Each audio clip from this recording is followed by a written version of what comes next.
Sangue, sacrifícios, maldições, rituais macabros. Tudo isso está relacionado à religião Wicca, certo? Errado. Isso é o que as pessoas pensam que os praticantes dessa religião fazem.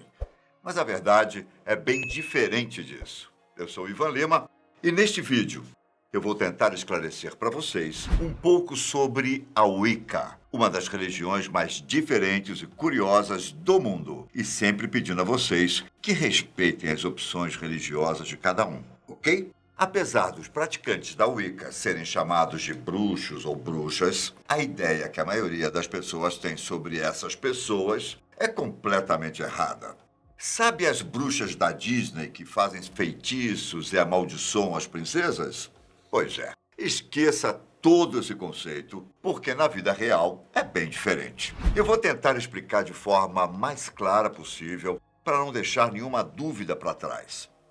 A Wicca é uma interpretação moderna das tradições pré-cristãs. Ao menos, este é o conceito mais aceito, embora existam pessoas que dizem que seguem à risca as práticas antigas. Independentemente disso, se trata de uma tradição de feitiçaria pagã. A prática é feita por membros de um mesmo grupo, mais conhecido como covens. Basicamente, a Wicca é todo o sistema de crenças e práticas que compõe o espectro da feitiçaria pagã contemporânea. Mas vale lembrar que, apesar de Wicca e bruxaria estarem relacionados, existem bruxarias pagãs que não fazem parte da crença Wicca. Então não podemos misturar as coisas. Bom, no que as pessoas dessa crença acreditam? Assim como outras religiões, os wiccanos, como são chamados, adoram divindades. Duas, para ser mais específico. A deusa, representada pela lua e pela terra, e o deus cornífero, ou deus de chifres, que é representado pelo sol e pelos animais. É preciso levar em conta que existe uma grande diversidade entre praticantes e grupos da religião, mas, no geral, há muitos pontos em comum com o druidismo, como enfatizar a importância de desenvolver laços estreitos com a natureza e fazer rituais ao ar livre. Também existem práticas wiccanas que são panteístas, politeístas, ateístas e respeitadoras de deuses e deusas, que são apenas símbolos, em vez de acreditarem em seres reais ou sobrenaturais. Mas quem foi a pessoa por trás dessa religião? Existem dois nomes que podem ser levados em consideração. Um deles é de uma mulher chamada Margaret Murray. Por volta de 1921, Margaret focou seus estudos na hipótese do culto das bruxas. Ela escreveu o livro O Culto à Bruxaria na Europa Ocidental, obra que teve grande influência na religião. A própria Margaret fez a seguinte declaração quando começou a estudar a fundo a crença. Quando de repente percebi que o chamado diabo era simplesmente um homem disfarçado, fiquei assustada, quase apavorada, pela forma como os fatos se encaixavam e mostravam que as bruxas eram membros de uma antiga forma de religião e que os registros existentes tinham sido feitos por perseguidores de seu culto. Outro nome muito importante para a religião Wicca é o de Gerald Gardner. Para falar a verdade, o nome Wicca surgiu pela primeira vez no livro A Bruxaria Hoje, escrito por Gardner e publicado em 1954. Na ocasião, o termo surgiu apenas como Wicca, com um C só, e o segundo C foi adicionado na década de 1960. O significado de Wicca? Segundo o próprio Gardner, a palavra é derivada do inglês escocês, um conjunto de variedades de línguas inglesas falada na Escócia, e quer dizer gente sábia. Apesar de alguns considerarem Margaret Murray a verdadeira criadora da religião, no geral, Gardner ficou com esse título. Nascido em 1884, em Liverpool, na Inglaterra, ele foi um homem que viajou o mundo estudando assuntos relacionados ao ocultismo. E se você acha que foi ele que inventou o termo Wicca, saiba que você está redondamente enganado. Como eu disse, o primeiro registro foi feito no livro de Gardner, mas ele ouviu a palavra pela primeira vez na década de 1930, quando se envolveu com um coven na Inglaterra. Iniciado na religião em 1939, anos depois, Gardner comprou um terreno em uma pequena vila na Inglaterra e estabeleceu um centro de estudos folclórico, lugar que também serviu como sede para seu próprio coven. Uma das maiores contribuições de Gardner para a religião, sem sombra de dúvidas, foi o Livro das Sombras, que nada mais é do que um livro de rituais e feitiços compilados. Por causa dessa e de outras obras de Gardner, muitas pessoas se interessaram pela religião, inspirando um movimento que se espalhou pelo mundo inteiro. Quanto à estrutura da religião, é legal observar que se trata de uma crença onde não há autoridade. Diferente da maioria das religiões, que geralmente tem uma figura central que as representa, ou mesmo é uma autoridade, como por exemplo o Papa, na Wicca não há líderes. Algumas pessoas simplesmente praticam a religião sozinhas, enquanto outras formam grupos. Alguns desses covens fazem a tradição iniciática, em que as pessoas mais experientes e que dominam o assunto ensinam tudo o que sabem para os novatos. Ainda existem os grupos que são formados por amigos, que se interessaram pela religião e passam a estudá-la juntos. Há um certo padrão de número de pessoas que podem fazer parte de um coven. Geralmente, os grupos são formados por 13 pessoas, mas também existem covens menores.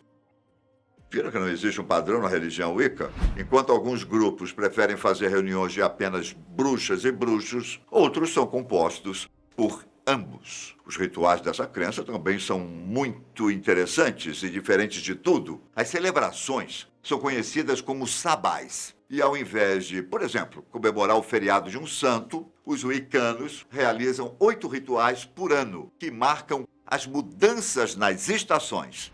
O solstício de inverno é celebrado em dezembro, o solstício de verão em junho. Também há os equinócios de primavera e outono, celebrados em março e setembro. Os outros 4 rituais, esses de nomes um pouco mais complicados, são Imbolc, em fevereiro, Beltane, em abril, Lammas, em agosto, Samhain, em outubro. Além dessas celebrações, os wiccanos também honram suas divindades em rituais mensais, chamados de Isbat, que são realizados na lua cheia. Esses rituais, que costumam começar no pôr do sol, são feitos durante a noite, iluminados por velas, pela lua ou fogueiras. Já para os rituais internos, algumas pessoas fazem cômodos em suas casas que parecem verdadeiros santuários, enquanto outras preferem fazer na sala de casa. Tudo acontece dentro de um círculo, e mesmo quando é feito em um templo, o círculo precisa ser criado mais uma vez. Ou seja, é preciso ter um círculo novo a cada ritual. E sabe aquela história de que bruxas costumam usar vassouras? Pois é, ela é verdadeira. A única diferença é que as bruxas usam as vassouras para purificar o círculo, e não para voarem por aí, claro.